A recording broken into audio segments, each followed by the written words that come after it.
Hey, welcome back. In today's mini lecture,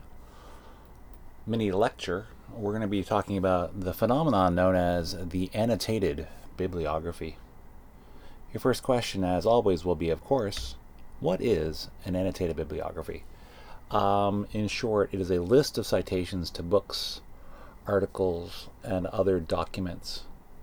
So it has two main parts. First is the citation, and then after the citation, it is followed by a brief, usually around 150 words, either descriptive or evaluative paragraph. This latter part is, in fact, the annotation. First part citation, latter part annotation. Why? Now that you know what it is, you might be thinking, well, why? Why would I do this? Why are you doing this to me?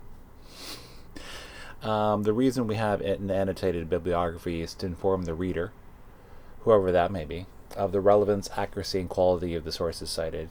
It helps to provide a check for a third party to see that the references you're using are in fact relevant, accurate, and of a high quality.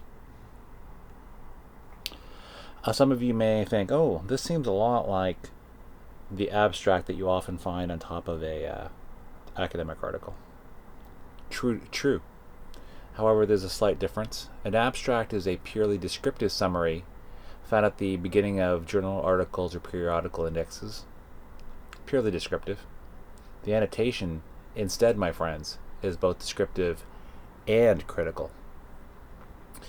In short, when you're writing the annotation itself, it may describe the author's point of view, his or her authority, their clarity, or the appropriateness of the expression, like how the actual journal article is being written, like the quality of it, in terms of it being a legitimate or less legitimate a source of scholarship for your purposes.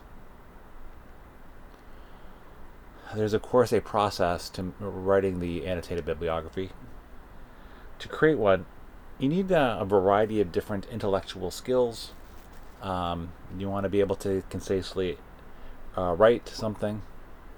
You need to have an analysis that is quite succinct, and you want to have library research that is informed. You don't want to have like lackadaisical library research where you're getting articles and like journal articles that are of low quality. You want to have the best quality possible, friend.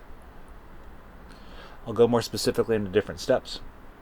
First, you want to locate and record citations to books, periodicals, and documents that may contain useful information and ideas on your topic.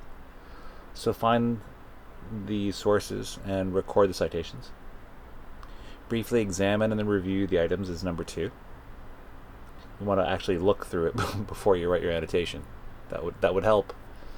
And then third in the process, choose those works that provide a variety of perspectives on your topic. You don't want to have just one point of view on whatever subject matter you're dealing with. Number 4, cite the book, article, document, etc. using the appropriate style. In our case, we do APA, and I'll talk about that more in a moment. And 5th, write a concise annotation that summarizes the central theme and scope of the book or article. You might want to include one or more sentences that A, evaluate the author's authority or background, comment on the intended audience, compare, contrast work with another you may have already cited, or D, explain how the work illustrates your bibliography topic. 5-step process. You want to make sure, of course, that whatever academic journal you're submitting to, whatever course you're submitting to, that you use in the proper citation style. For our purposes, use APA, American Psychological Association style. Trust me, it's a great style. A lot of style. Everyone's talking about it. Here's an example of an annotated bibliography and entry. It includes 2 parts, numbered 1 and 2 below. The first part is the APA citation itself by Volts. It's the title of the publication is of the article itself is Children's Attitudes Towards Handicapped Peers. The publisher is the American Journal of Mental Deficiency, etc., etc. Volume, issue number, page numbers. Number 2, write a descriptive or evaluative paragraph. Here, I'll read it out because I love to read. Children's attitudes toward handicapped peers in integrated settings warrant attention as services for severely handicapped children become increasingly available within neighborhood public schools.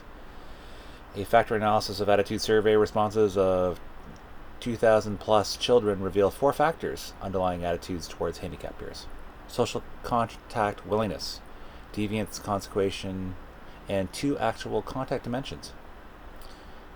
Upper elementary age children, girls, and children in schools with most contact with severely handicapped peers express the most accepting attitudes. Results of this study suggest the modifiability of children's attitudes and the need to develop interventions to facilitate social acceptance of individual differences in integrated school settings. Thank you. So, again, this includes 2 parts: the Apa citation and the descriptive or evaluative paragraph. There you go. That was it. That was the Annotated Bibliography. Thanks for being here. I look forward to seeing you next time.